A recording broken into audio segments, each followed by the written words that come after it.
Bonjour mes amis et bienvenue au Reste des Histoires avec moi, Dominic Sandrook, et mon ami Tom Hollande. Tom, that was some beautiful French. That was wonderful. We say it every time, don't we? We're in the middle of our World Cup marathon. I'm actually sick of saying it. We are in the middle of our World Cup marathon. So say something else. We don't know what order they'll be put out in. This it could be at the beginning, couldn't it? Yeah. Or it could be at the end. But who knows? That's the jeopardy.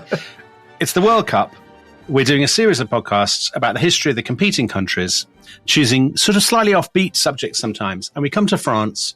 Now, Tom, a few weeks ago, we did an absolutely, even if I say so myself, an absolutely magnificent podcast about French history through film with the French critic Muriel Zaga.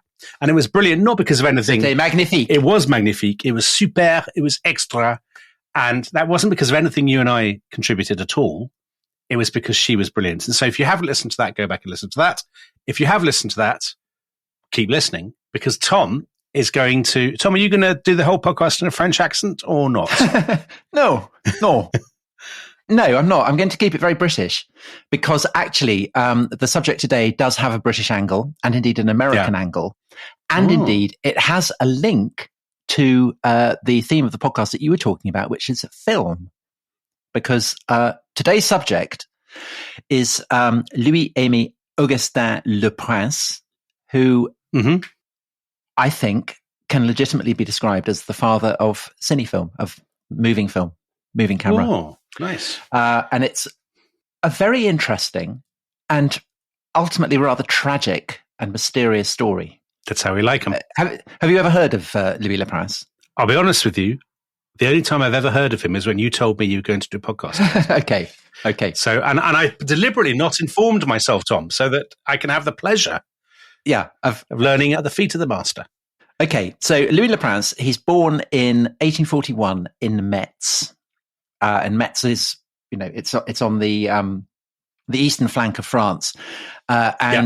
And so it's not surprised, perhaps, that Louis Le Prince's father is in the artillery. So it's a kind of military station. He's a major. But I think more significantly for our story, Dominic, he is a friend of Louis Daguerre, as in the inventor of the daguerreotype. And in fact, taker of the first ever photograph of a person, because the exposure when Daguerre was taking his photographs, it had to last for several minutes. So, traffic's going too fast for that. But he takes a photograph in 1838 of a street in Paris where there is a man having his boots blacked. So there's the man himself and the boot black. And these are the two first people ever to be photographed. So for young Louis, very exciting to be in association with Louis Daguerre. Yeah. And Daguerre teaches Le Prince chemistry and photography.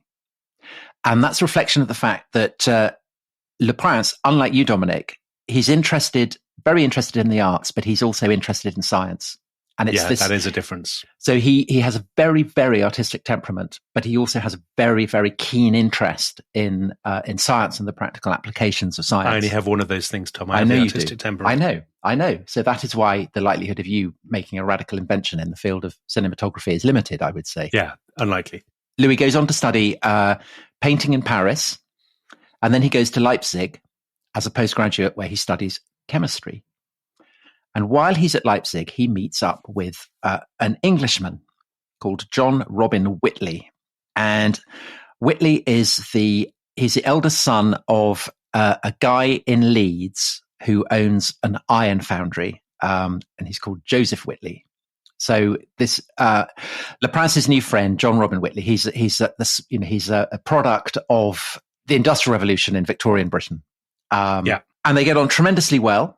Le Prince, I think, he seems to be a very lovable figure. He's a large kind of bear of a man, very gentle, so kind of gentle giant, much admired for his brilliance and for his kindness. So a very nice man. Sounds great.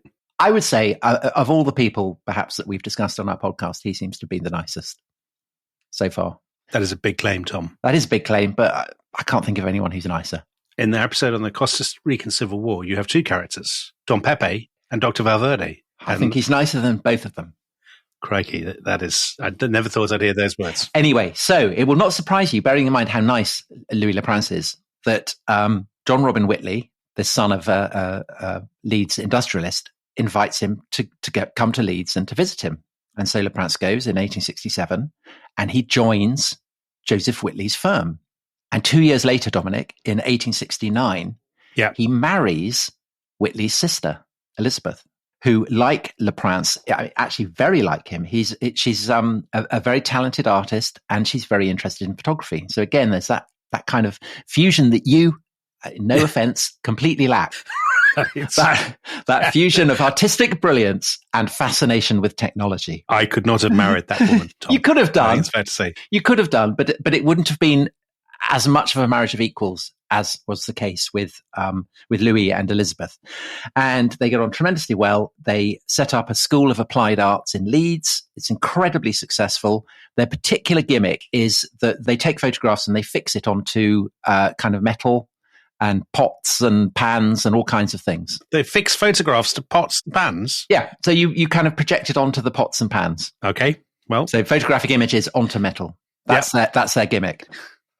But they also specialize in portraits. So they take a portrait of Gladstone, for instance, and they take a portrait of Queen Victoria. Golly. And the measure of their renown is that in 1878, when Cleopatra's Needle gets set up on the bank of the Thames, so Cleopatra's Needle is an obelisk that's been brought from Egypt. It's still there to this day, reputedly cursed. Before they set it up, they put a time capsule underneath, in the foundations where it's going to be erected. And there's a rupee is put there, a railway guide, a copy of Whitaker's Almanac, a baby's bottle, various other things, photographs of England's 12 greatest beauties, and a photograph taken by Louis and Sarah of Queen Victoria. And it goes in there. So I do like a time capsule, Tom. They've gone out of fashion now, haven't they? But they have. But they're great things. Yeah. And Louis and Sarah are very much a part of it, this exciting time capsule world. Yeah. So it's all going well. But Louis is clearly a man of international ambition. So having conquered Britain, in 1881, he decides that he's going to go off and conquer America. So he goes with his wife and his family, and they set off. And while he's out there, he serves as an agent for a company that's making that, that very kind of deeply embossed wallpaper that people loved in the late Victorian period. Yeah. Sort of dense and textured and very heavy wallpaper. Yeah. Yes. And he also becomes the agent for a group of French photographers who are out there. So he's very much kind of, keeping up with his photographic interests. And these are guys who are specializing in kind of panoramas of, spectacular American vistas, and also particularly of battlefield scenes. So Battle of Gettysburg that we did. Yeah. Not that long after the Civil War. Yeah. So that, and he's flogging his wallpaper, keeping in with photographers. And then he gets to Palo Alto, by Stanford in California. And there he sees photographs by a man called Edward Muybridge. Have you heard of him? Oh, yeah. They're very famous. So the pioneer of photography and horses. He was all about horses, Muybridge, wasn't he? He was originally called Edward Muggeridge.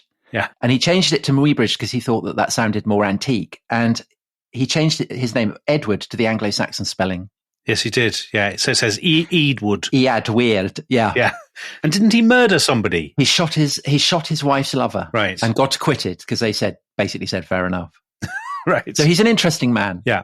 Yes, exactly. So he takes these photographs and it's kind of like staccato. So you put them together and you get the sense of a horse galloping or, a man running or whatever. Yeah. And Le Prince is obsessed by this. He becomes fascinated by it. And he starts to experiment with a camera that can shoot moving pictures. So rather than kind of take them individually, we'll shoot them and essentially create what we would call film, I guess. So taking multiple frames in quick succession. Yeah. So he patents this camera, but we don't know if he ever managed to project the film that he'd taken.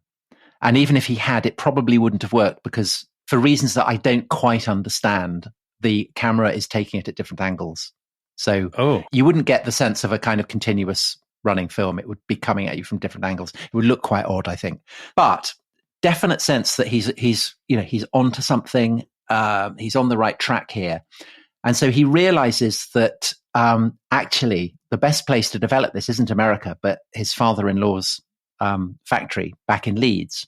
And so he goes back to England. He leaves his wife and children in America. He takes his eldest son, who by this point is a very able young boy called Adolf. Oh, that's unfortunate. No, Adolf. Oh, Adolf. Adolf. You said Adolf. Well, because he's from Metz, isn't he, originally? So there's, All right. Or maybe you were pronouncing it in a West Yorkshire way. Hey, Adolf. Adolf. Adolf. Okay. I don't know what Adolf looked like, but I imagine that he wore a sailor suit. Almost certainly. But surely not when he was in Yorkshire. Papa. Surely then he wore clogs. May I help you? And a flat cap. Hey up. Come on, Adolf.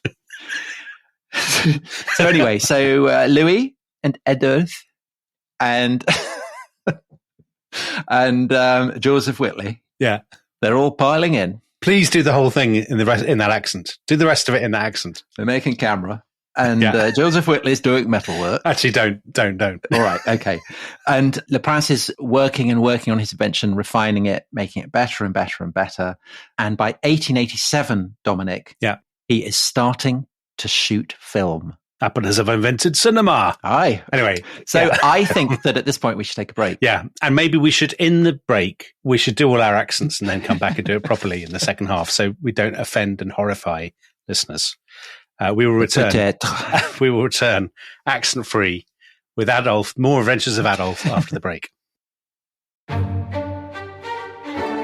This episode is brought to you by Rocket Money. Tom, we often talk about how to organise our finances. I'm very conscious that I'm paying for a lot of mad subscriptions. And there's one thing that we've talked about often on this show. It's the thing that we probably hate more than any other, and it's a hidden fee. I would love to get my finances under control. There are all these things piling up on our bank statements, and I think I need to fix this problem. I need to sort this out and to stop this. I mean, my finances are so chaotic that I need this app. So I'll tell you what it is. It's called Rocket Money. It's a personal finance app that helps find and cancel your unwanted subscriptions. It monitors your spending and it helps to lower your bills so that you can grow your savings. With Rocket Money, you can track all of your subscriptions and you can easily cancel within the app with just a few taps, saving you time, avoiding charges. And you can also set budgets and goals and get personalized insights and regular reports to track how you're doing. They will even send you real-time alerts for large transactions, upcoming bills, refunds, and even low balances. So let Rocket Money help you reach your financial goals faster. Join at rocketmoney.com/ishistory. That's rocketmoney.com/ishistory. rocketmoney.com/ishistory.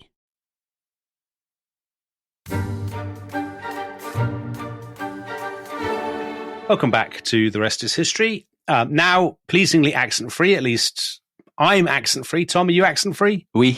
Very good. Continue, please, with the story of Louis Lapras, inventor of cinema. Okay, so we are in August 1887, and Lapras sends footage to his wife in New York, which is 16 frames of a man walking around a corner. Now... You may laugh, Sounds Dominic. Brilliant. You may laugh, yeah, but this is, I mean, this is where it all begins. 1 minute you're doing that, the next it's Peter Jackson and The Return of the King. Exactly. However, the problem for Louis is that he doesn't know whether it's worked or not. Oh. Because he doesn't have a projector. So he shot it on the camera, but he doesn't have a projector. Right. What, there's no projector to be found in all of England? He hasn't invented it yet. Oh, he invents the projector. Well, Crikey. he's got his camera, he's shooting this film, but he doesn't know whether it works because he doesn't have a projector. Okay, right. So it's unknown, but he's confident enough that he is on the right track, that he applies for a US patent. Right. And he is given this patent on January the 10th, 1888.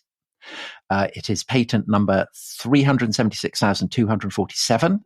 And it is the method of an apparatus for producing animated pictures. So there it is. It's commercially registered, set up, ready to go if he can get it to a sufficient state that, he can start making money out of it. Yeah. And to do that, obviously, he has to demonstrate that it works. By October of that year, so 1888, he is shooting film at a rate of about 12 to 16 pictures per minute. So he's upped the rate. Yeah. And that October, he starts to take sequences of film that are incredibly, incredibly moving. You can see them. You go on YouTube or whatever and look them up. So the first one, he goes to Oakwood Grange in Roundhay, which is an area in Leeds. And Oakwood Grange is the house of his parents-in-law. So that's Joseph and Sarah Whitley. Right. So he goes there. Thank God he didn't invent sound, Tom. And they go out into the garden, and there he films. He just films a little scene. Oh. So you see Sarah, his mother-in-law, is kind of, she's dancing backwards, and she turns round, and then you see Joseph, and he's there, and his coattails are flying as he turns round, and it's kind of incredible. This is where it's beginning. Adolphe is there as well, and a friend of Le Prince is called Annie Hartley. So they're all there, and this is where it all begins.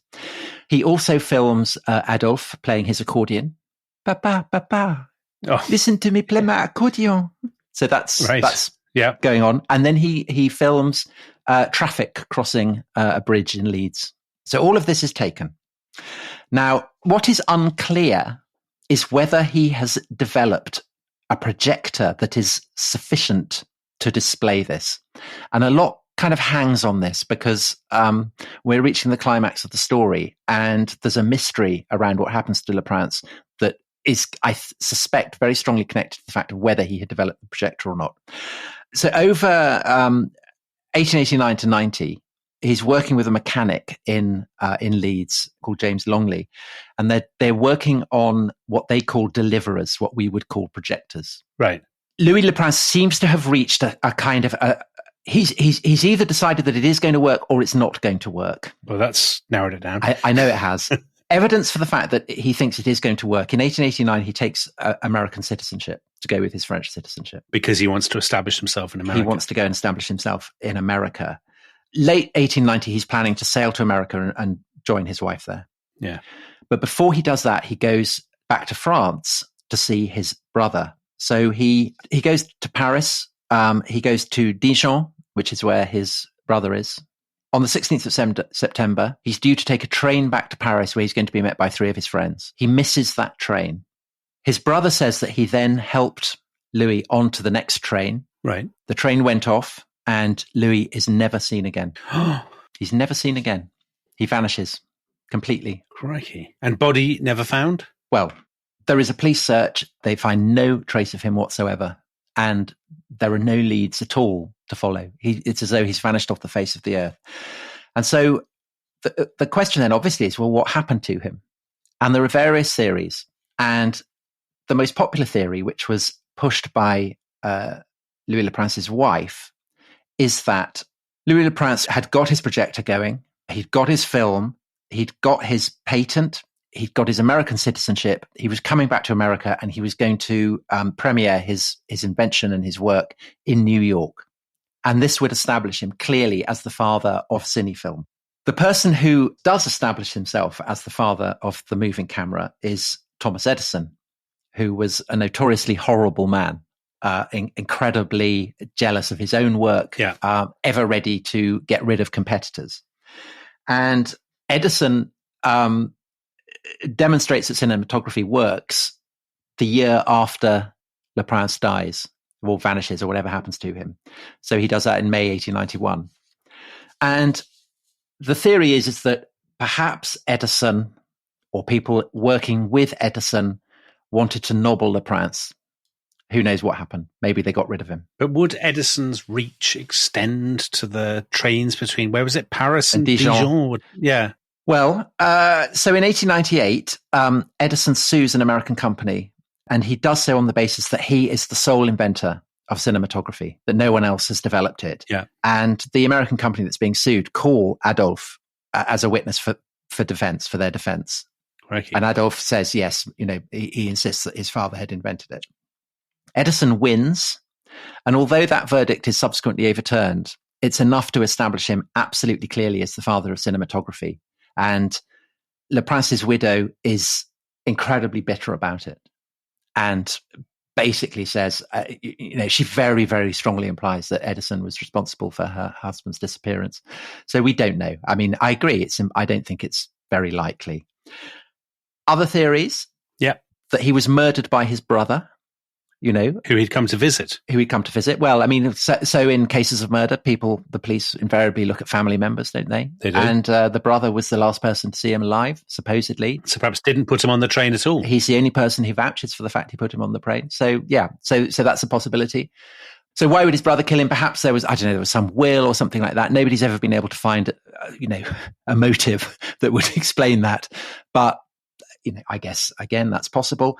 Another theory is that Louis Le Prince was gay and that he negotiated a kind of a divorce and he agreed that he would vanish to spare the family the shame of having a homosexual father or husband. Seems unlikely that he would have abandoned his cinematographical interests, Tom. That is definitely an argument against it. And the other argument is that there is absolutely no evidence whatsoever that he was gay. So it's just completely invented. It's completely invented. The fourth suggestion is that he commits suicide. And really, for that to make sense, he has to feel that his business isn't going to work. Yeah. He has to probably have felt that he hadn't developed the film, that it hadn't worked. He couldn't get his projector. Perhaps he went to see his brother to borrow money, to raise capital, to develop it a little bit further. And sustaining that argument is the fact that in 2003, a photo was found in the Paris archives of a man who had been pulled from the Seine in 1890, who looks quite like Le Prince. People have argued that the man in the photograph is too short. He's not. Le Prince was, as said, is a very large man that doesn't seem to correspond to that. So again, the jury is out on that. But we don't know. It's still unproven. We don't know what happened to Le Prince. And the tragedy of the story is that because he dies having invented this film, but it never gets shown.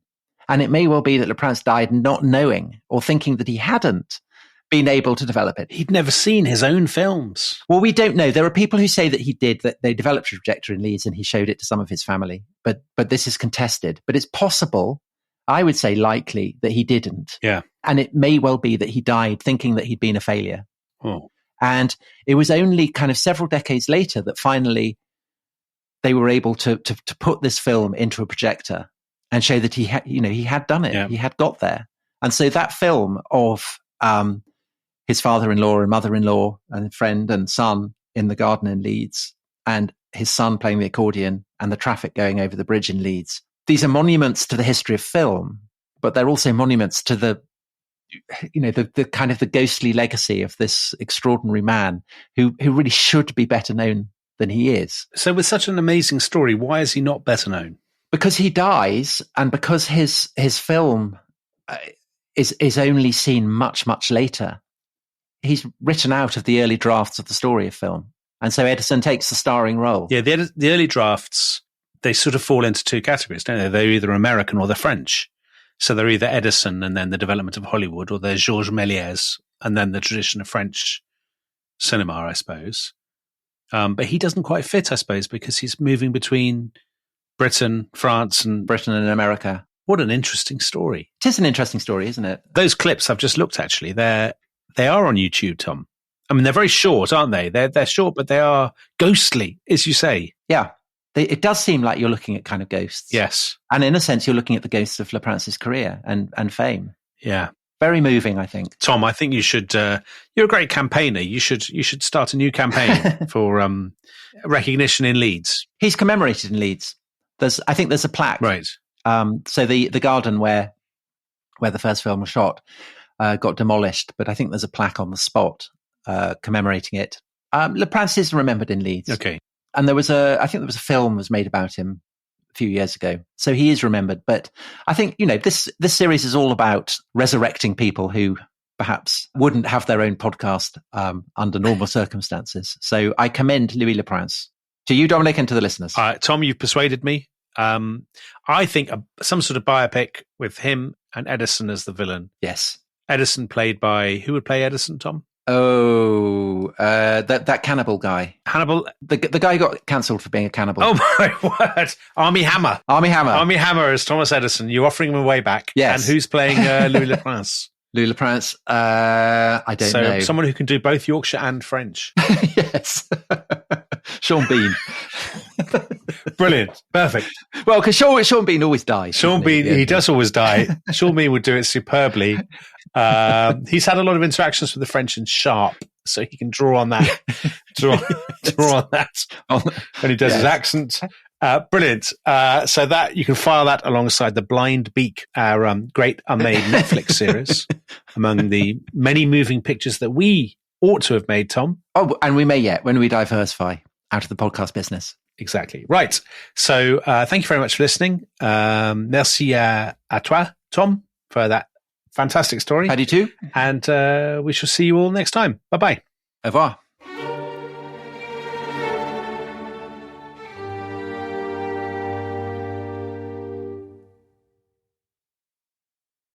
Thanks for listening to The Rest is History.